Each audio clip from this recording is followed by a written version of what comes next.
Hey guys, good morning. I am working on a Liebert unit right behind me. This is a server room that I am in currently. Well, I've been taking care of this business for probably 8 to 10 years, roughly, give or take.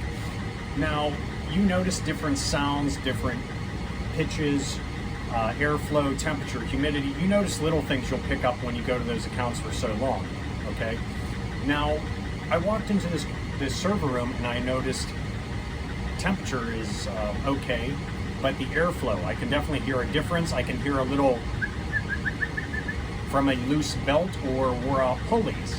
So I have not touched the filter, I haven't touched the belt, I haven't even opened the door yet. I thought this would be a good time to use my Navic anemometer, okay? I want to show airflow before and after to prove that there is a difference. Not always with filters, but with belts. If your belt's too loose, it slips along the pulleys, you're losing that CFM, you're losing efficiency, basically, because it has to run longer to do the same job. It's not throwing that air across the room. So let me show you what I mean. Okay guys, this is our Liebert unit. Okay, Liebert has been around for a while. They make very good units for server rooms, very reliable, and they can heat, cool, dehumidify, and humidify. That is our return. Takes the heat off the highest point of the room. It goes in through the unit, goes through an evap coil that I will open up this unit to show you guys, and then comes out our supply duct and comes out into the space. Okay, comes out to the space, out to our server room and all that. So now you can hear a little chirping sound from that belt, a little squeaking sound, but see that? The belt's slipping either because of bad pulleys or because the belt's just loose. But I'm going to use my Navic anemometer and show the airflow before and after here. I'll turn it on. I'm going to go to feet per minute, and then I'm going to go to Fahrenheit just because we use Fahrenheit in America. Okay, let's see how high it goes up to.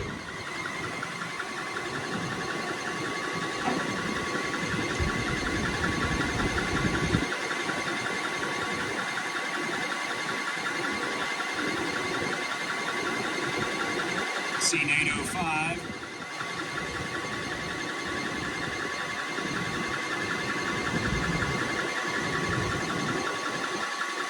Oh, 1023, I think I saw there, 1051. Okay, 1106, all right. That was the highest I seen, 1106. Okay, so that's all we got at this time. Now I'm gonna go ahead and shut down this unit, change our filters, check out our belt.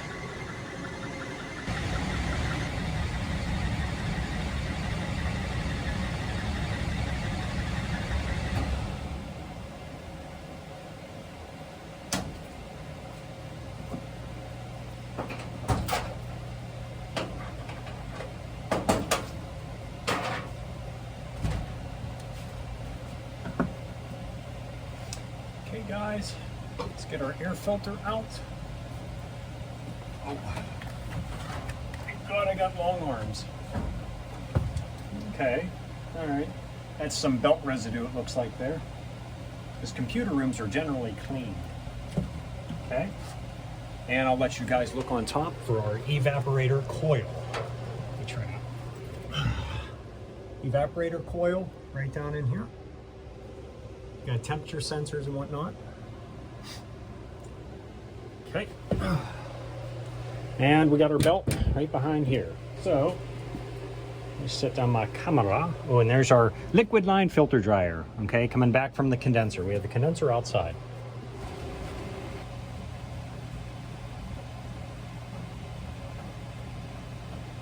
I can already tell it's loose.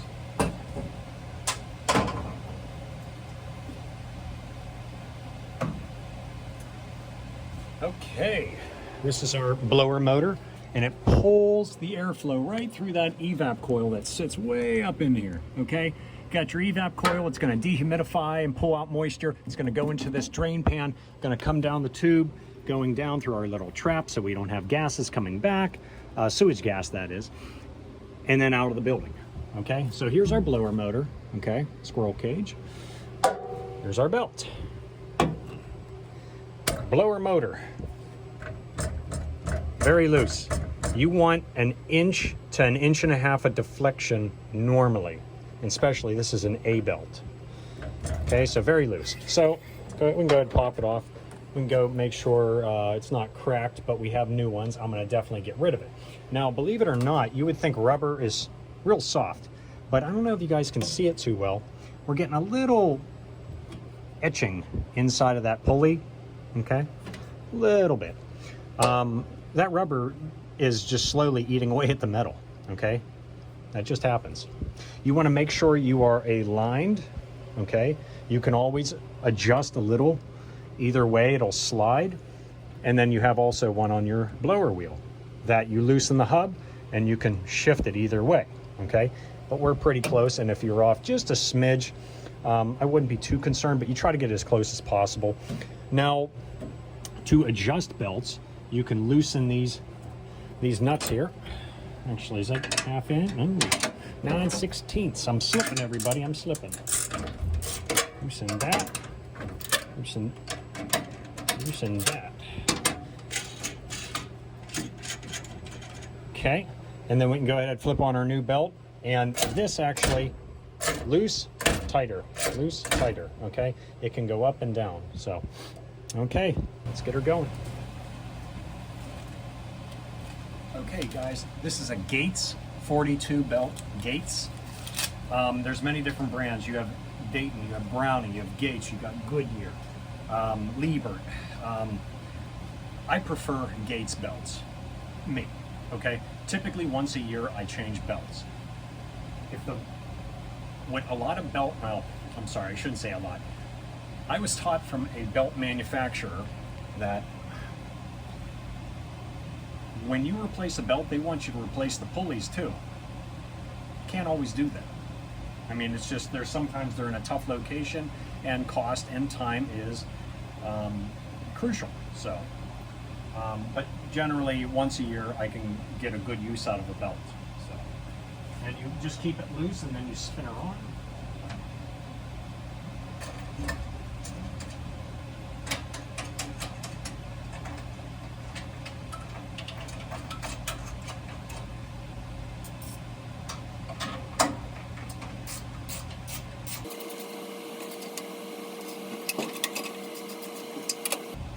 Okay, so now the brand new belt is on here. You have roughly an inch to an inch and a half deflection. I am not putting an enormous amount of pressure on there. Okay. Yeah, somebody did my maintenance in between. Sometimes I forget to write stuff down. I do stuff like this just for my knowledge. A customer doesn't see it because the panel's in the way, so, but it lets people know, oh yeah, it was just changed. I'm going to gather the information from the pulleys because they're starting to wear out, and it's just a concern because it's a computer room. It's critical equipment. Okay, guys, let me check our set screws. You check set screws because sometimes these pulleys can come loose. They can slide back and forth. I've seen a pulley fall off of the motor, go through an evaporator coil. So not too good. And I got to check those back there. It's 5/16.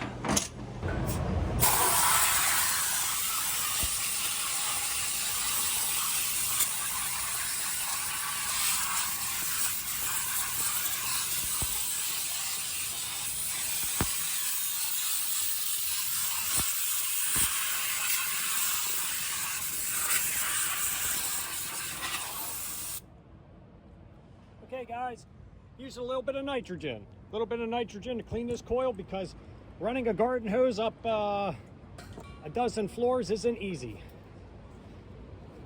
Okay, this is your condenser. Okay, it goes right up to that indoor air handler, okay? There we go. Looking good, sweating like a beer can. Hot day. Needs some new insulation though. That's the only problem with UV. Does that. Mother Nature can be pretty brutal.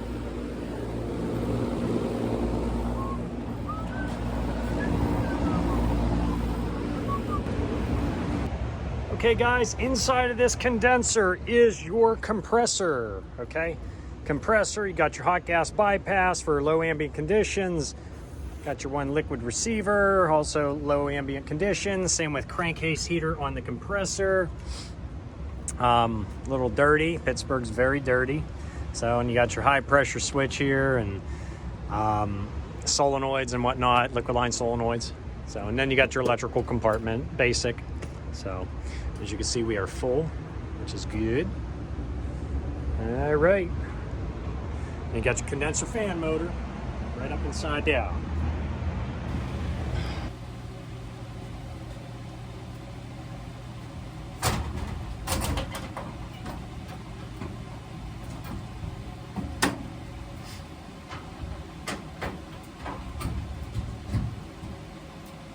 Okay guys, I'm waiting for this thing to boot up. I got a brand new filter in here, brand new belt, and it's adjusted just right. Got the information from my pulleys, so I'm gonna wait till this boots up. I wish I could show you more on this unit, but because of the tight location, it's not the best example. It's an example of a tight location where a unit is installed. Sometimes in facilities, you only have so much room to put stuff. You'll have them above ceilings, you'll have them below ceilings, you'll have them in the room, couple rooms down, you'll have them outside. So, okay, well, we're not tied into anything else, so. You know what, I'm gonna clear that maintenance alarm. Oh yeah. Probably got a high temperature alarm. Loss of power, oh yeah, I shut down power, that's okay. Not too concerned about that. Okay, we'll check out this airflow here in a minute. Let this cool down. Okay guys, we are back up and running. We are in business, we are cooling. We got our fan rolling. Reset the maintenance. Now, let's turn this on now. Now, getting a lot of airflow in here. You can obviously hear a difference.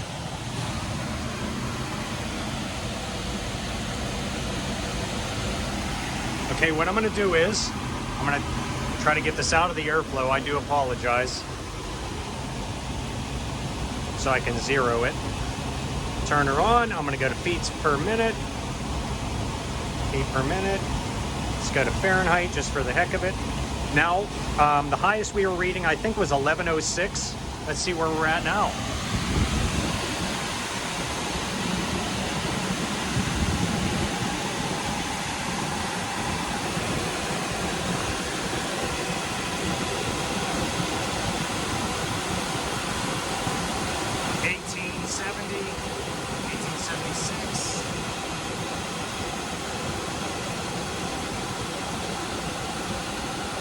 Oh, 2094.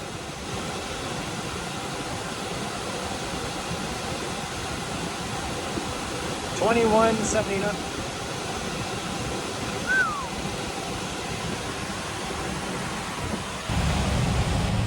Okay guys, there's your proof right there, okay? You can't just put your hand up and go, oh yeah, I gained X amount of feet per minute or CFM. That's why I like to check things with thermometers, with anemometers, just things in general. Your hearing can only get you so far, your fingertips are only so calibrated. Now, so we gained all that extra airflow. Now, just say if somebody came in on a service call and the coil was froze up, automatically some people would think, hey, we're low on refrigerant, we're low on Freon. That's your problem. Not always. Start with the basics, okay? Check your power, check your filters, check your belts, look at the coils and see if things are clean, okay? Because these things were designed in a factory and on a computer to be running with these conditions, okay? With this much airflow, this size belt, start from the basics, okay? All right, that's a little tech tip for you guys. Hopefully you're watching and learning and you like my information. I'm glad to hear I'm getting some good positive feedback. Remember, in the HVAC industry, you can never know it all, okay? Every day is just, you're learning, you're reading, things are updating. So believe it or not, you're going to be going to a couple classes here and there on new refrigerants, new equipment, maybe for some type of controls with laptops. Who knows? But it's always changing, so try to keep up with it if you can. Thank you very much for watching. I appreciate everything. Thank you. Have a good day. Stay safe.